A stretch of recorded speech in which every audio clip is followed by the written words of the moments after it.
কালী পুজো 2025-এ একদিন বেরিয়েছিলাম ঠাকুর দেখতে।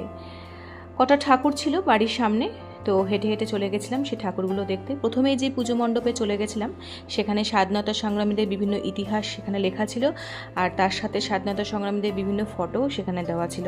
পুজো মণ্ডপে ঢোকার আগেই দেখলাম যে খুব সুন্দর ছোট করে ফাংশন হচ্ছে, সেখানে একজন গান পরিবেশন করছে, কিছু দর্শকবৃন্দ সেখানে বসে আছেন এবং শ্রোতারা সেটা শুনছেন।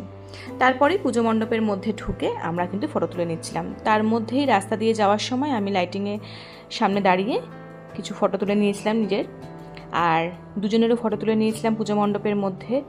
খুব সুন্দর লাগছিল, যেহেতু ফাঁকা পেয়েছিলাম। খুব একটা বেশি দূরে যেতে পারিনি এবার, কলকাতা, নৈহাটি, বারাসাতে কোনোটাতেই যাওয়া সম্ভব হয়নি, কারণ দীপ্ত সোনার বয়স 1.5 মাস, আর ওকে ওভাবে একা ছেড়ে যেতেও মনে খুব খারাপ লাগে। বাবার কাছে রেখে ওকে বেরিয়ে গেছিলাম আমরা ঠাকুর দেখতে। ছোট্ট প্রতিমা হলেও খুব সুন্দরভাবে ছোটো ছোটো প্যান্ডেলগুলো দেখে ঘুরে নিচ্ছিলাম, আর তার সাথে ফটো তুলে নিচ্ছিলাম। এখানে মেরা ভারত মহান স্বাধীনতা সংগ্রামীদের কনসেপ্টে আরেকটা স্বাধীনতার এখানে ঠাকুর দেখলাম।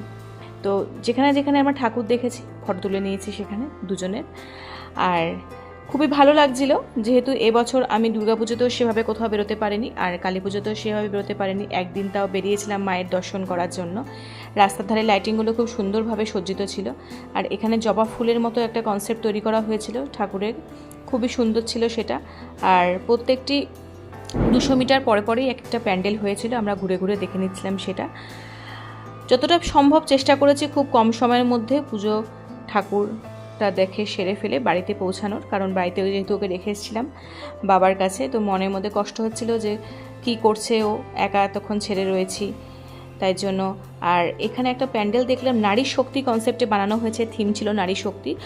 মায়েদের যে বিভিন্ন রূপ, মেয়ে, কন্যা, বোন, মেয়েরা যে এখন পাইলট, তারপরে শিক্ষার সঙ্গে যুক্ত সব কিছু, লোকো পাইলট, সেগুলো দেখে লাস্টে এই প্যান্ডেলটা দেখে চলে গেলাম।